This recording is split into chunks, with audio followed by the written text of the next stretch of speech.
Greetings, and today having a quick look at the South African financial landscape as I see it these days.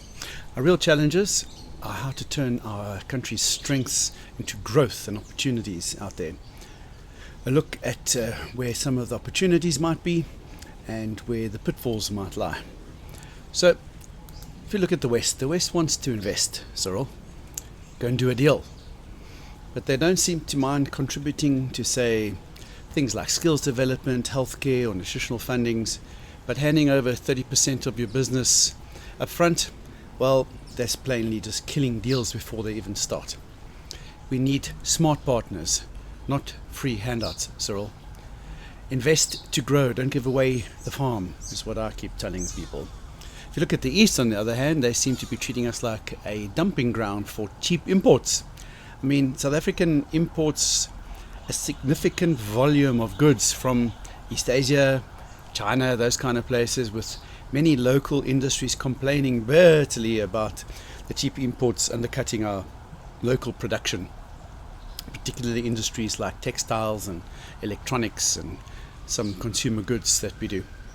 The government has at times given and imposed tariffs on these anti-dumping measures to protect our local manufacturers, which is a good thing. The key point here being, though, that the local industries, I suppose, struggle to compete with low-cost imports, as do many countries. It hurts our jobs, it hurts our businesses, and ultimately it hurts our economy. There has been some good news from the South African Reserve Bank, though. In August of this year, the Reserve Bank gross reserves hit around $70 billion, a recent high for us, which is good news. So these foreign exchange reserves indicate an economy stability, I suppose, supporting things like how do we cover our imports, how do we address investor confidence, how do we manage our debt, which is substantial, our international debt. But these debts, these reserves also act as a buffer against external shocks, things that might happen in the world, such as what happens when the oil price goes up, or there's a global financial crisis like there was in 2008, I believe it was.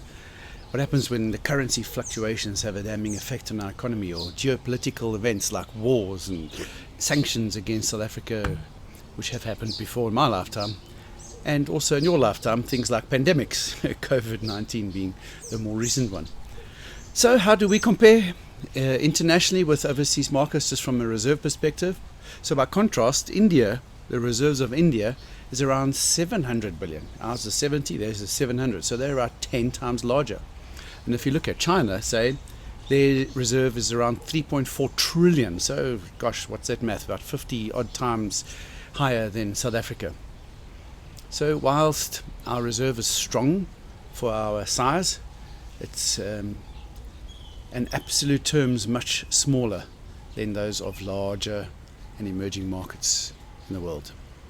So what do we need to do? We need to boost our exports, our selling power, things that we create, manufacture, add value to and sell on into the market, into the world. This would strengthen our economy for sure. It brings in that much needed foreign currency, forex, like dollars and euros and other foreign currencies.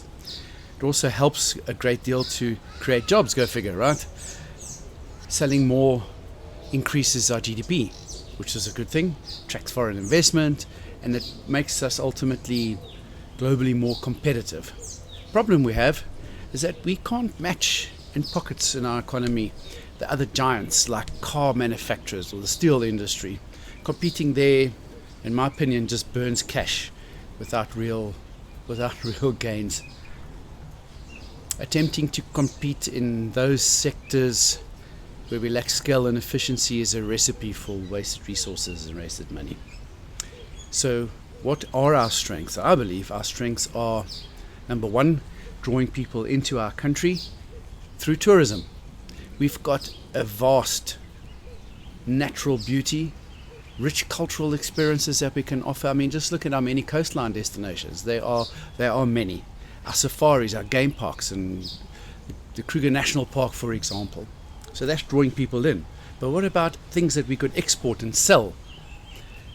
Our probably biggest, I would imagine, export potential lies in agriculture. I mean, just think of the citrus that we do in our country and export?